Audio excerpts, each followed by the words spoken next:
here, 10-12, done on purpose because we actually wanted to get Calvin in. Calvin is going to be a little late. He is running through Seattle traffic. That is the problem with having a West Coast, sort of compadre, is that he is 3 hours behind. So we end up having this issue where, it's 10 o'clock here on the Eastern Seaboard, 3 hours Western time. So we're going to see if we could try to get Calvin in there and try to get him there. But in the meantime, you were stuck with little old me. I am Joseph Francis, J.R. Francis. I'll even go as far as to say J. Francis. There's a couple people. I've been Joe Francis as well. I think there's a lot of different names. I'm going by Joseph Francis. Here for Fan2Fan. Welcome everybody who is going to be here to see some really good, really great topics that we got for tonight, covering a bunch of things, including AEW this past weekend, successful weekend, another league, MLS, successful weekend, pretty amazing. WWE up to their same old tricks? We're asking that question. And guess what time of year it is? I know it's March Madness, and we're going to get into some March Madness next week, but I want to talk about the NBA playoffs that are literally 3.5 weeks away. I don't know if it's as, I don't know if the, sort of championship aspirations are what everybody think. Maybe they are. I'm going to tell you right now, I do have a sleeper team that I think I've hinted at in past episodes. So, once again, reminding everybody who is watching, thank you for sticking with us. Thank you for supporting. Like the channel, share the channel, tell a friend. We wanted you to tell a friend. Anybody who likes sports would love this. We think we're entertaining. I got to say, we have some good chemistry on camera. A lot of people have commented they like what we're doing. So tell a friend, like, share, and most importantly, subscribe to the YouTube channel. Also, if you haven't already, follow us on social media, Instagram, Twitter, and Facebook at Fan2Fan Show. It's all the same handle all the way around. So, want to get into something that I like to call, this weekend was, I call it the weekend, and it was a 2020 end of February weekend, the last weekend of February. It was a leap year, all that stuff. 2020, February 29th and March 1st was the weekend of the Revolution. That is the key word here. A revolution is something, in case you don't know, and of course a lot of you do know, but a revolution is something that is taking things by storm, changing the norm, making sure that there's something different that is happening with the establishment, happening with the things that are happening regularly. It's making something that's kind of boring and infusing life into it. Well, guess what? Saturday night in the wrestling business, we had a revolution, and I believe something to make everybody cause for pause that, wait a second, there is a better option out there for anybody who likes sports entertainment, and AEW is that option. We had live from Chicago, AEW Revolution, and if anybody hasn't watched AEW yet, you need to. This is really amazing wrestling. If you liked wrestling in the 90s and the early 2000s, heck, I'll even go to the early 90s. If you liked wrestling then, it is exactly that, only I think the characters are better, the wrestling is better. I think it's so much better. Well, what we saw then was an amazing matches from a couple of favorites, a couple of people that people know. We saw the women get on, had a really great match. They got down and dirty. A high-flying match, a lot of grips. One of the best heels in the business, MJF. Oh my God, he was amazing. Cody Rhodes going toe-to-toe with him.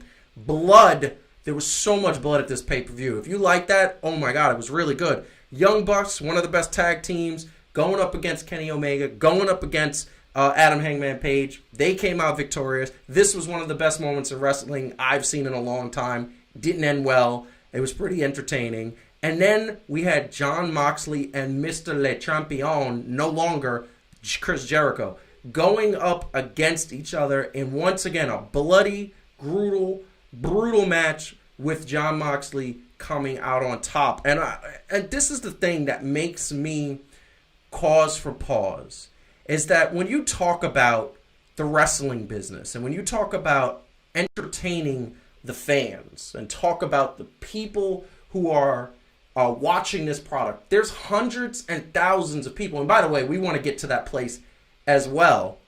Hundreds of thousands of people watch wrestling. Millions of people watch WWE.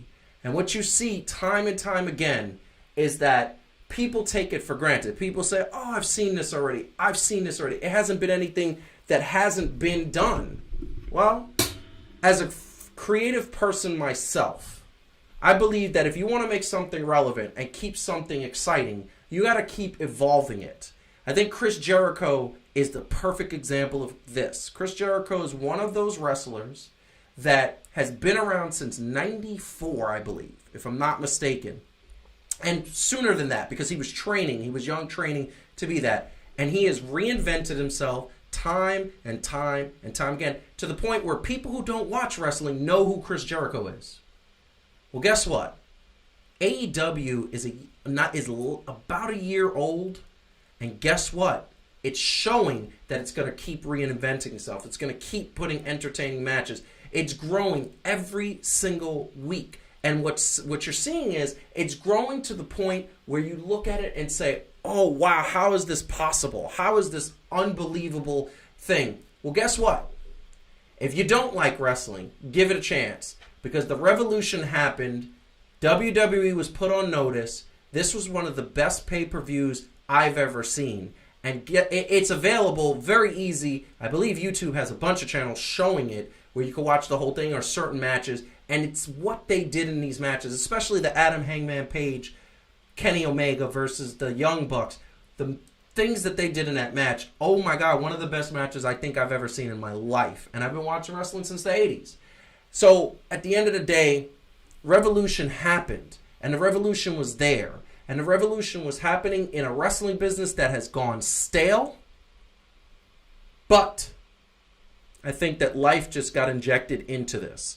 And I think that there were moments where I looked and said, holy smokes that we got this, and that it was so amazing that this happened. So what I want to say is definitely want to say hello to everybody in the chat. I want to say, feel free to say whatever you want. Say how you're doing. Got a bunch of people that are watching, bunch of people that are doing their thing. Want everybody to enjoy. The chat is part of this. Fan2Fan is what, we wouldn't be anything without fans watching, and that's what we're growing every week. Make sure you hit the like button. Make sure you subscribe. So, AEW, once again, great match, great pay-per-view. Very interested to see where they're going to go for next. What is going to happen next? What is going to be something that is going to be like, can they evolve this product? We know Chris Jericho is going on tour with Fozzy. By the way, Judah is one of my favorite songs. I think it's Judas or Judah. One of my favorite songs. He has a new move, the Judas Effect. That's his finishing move in AEW. Once again, reinventing himself.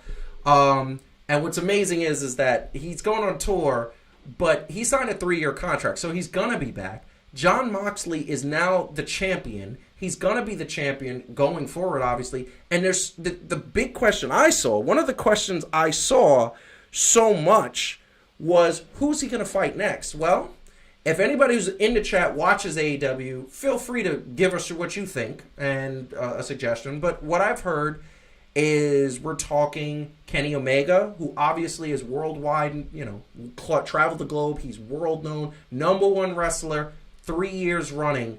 And what I say is that the problem with Kenny Omega is that he's so good. He's such a staple and the face of your company. I don't know if you necessarily want to do this. I feel like if they have another big pay-per-view, which I believe is going to be the Double or Nothing pay-per-view in May, coming live from Las Vegas, I believe you kind of might want to do it for that, because that was your very first pay-per-view. However, I wouldn't do it there, because I believe that when you're talking about wrestling and you're talking about storyline, if you're talking about creating story, if you're talking about movies, if you're talking about shows, if you're talking about characters, if you're talking about developing charisma and personalities, I believe that you can't have a good guy without a good bad guy. The bad guy makes the good guy, and the good guy makes the bad guy, and you got to play off of each other. Well, I think the best bad guy in AEW is Pac. And some people say Pac. I'm going to say Pac. okay? Because to me, that just sounds cool. It reminds me of the late, great Tupac, okay? I'm going to say Pac. And Pac is, to me, the best villain in AEW, seconded by MJF. I just feel like MJF is, Maxwell Jacob Friedman is, and he was in that picture right there, kind of showing blood. Maxwell, what I say is that he is the non-stop, he's gonna be good, and his promos are amazing, and he's a good wrestler. But Pac, his promos are amazing. His wrestling is amazing. His intensity is amazing. And he looks like the type of person that is going to push Jon Moxley and that character to the limit. So what I say is, you start setting that up. You start building the way you built Jon Moxley up, the way you built Chris Jericho, and you started building that, and you start building up. That's what you do. That's what I think is a recipe for success. Interestingly enough, for the 12th week in a row, AEW is dominating in the ratings. They got NXT, which is the Wednesday Night Wars, by close to 200,000 viewers. And that's not even counting people who DVR, people who come back and record. They are really dominating. And this is the point that I say that WWE has to push, has to be pushed, and has to be taught that they're going to do something differently. So I want to say that it was amazing to me the way this crowd was into it from the beginning. And I'm going to go through those pictures again, because I definitely want to say that every moment that you saw where it was so intense, the crowd was in it. The crowd was standing on their feet. If you guys want to look something up, look up this moment that I'm going to show right here. Coming up, that's MJF right there. One of the best bad guys in the business. Cody and MJF had a great match. That's the blood. That was an intense scene. He actually won the match, by the way, which is amazing. I didn't think, based on that picture, you wouldn't think he won. But the funniest match and most entertaining moment of the show was this moment right here, where Orange Cassidy, who is more over than anybody in the business right now, WWE or AEW, was just, doing his normal thing. And if you guys have time, go on YouTube, go YouTube OC, Orange Cassidy versus Pac. And what you're going to see is, it was just it's a pretty entertaining moment. I thought that it was something that if you don't like it, say. Now, we don't work for AEW. This show does not work for AEW. We are not associated with AEW. We want to cover them because we believe we're going to be objective. If they drop the ball, we're going to call them out on dropping the ball. But here's the thing. They haven't dropped the ball yet. I don't think I've watched an episode where I say, oh, I can't watch this. This is boring. I haven't done that yet. Did you hear about AEW, and what did you think of AEW Revolution this past weekend? First off, Revolution was amazing. I know y'all hear me all the time when we talk about wrestling, talk about WWE and how much I love NXT, but man, Revolution was off the chains. That's what wrestling should be. And I'm going to tell you right now, did you happen to see, what was your favorite match? Like, because that's the thing. I know my favorite match was Kenny Omega and Adam Hangman Page versus the Young Bucks. I thought that was the best match I ever seen. And me and you have been watching wrestling for 25 years. What was your favorite match? All day, every day, baby. That tag team match was phenomenal. Phenomenal. Like the storytelling with how they had, Omega being pally-pal with the Young Bucks in the beginning, and Adam Hangman Page is like, yeah, bump that, I'm kicking butt, and then they all got into, man, just the whole thing. Love it. And here's the thing. The one thing I'm going to say is that the crowd was so into it. The crowd was so into what was going on. The crowd was like, I want to say they was standing up the whole time, and I said that earlier. It was amazing.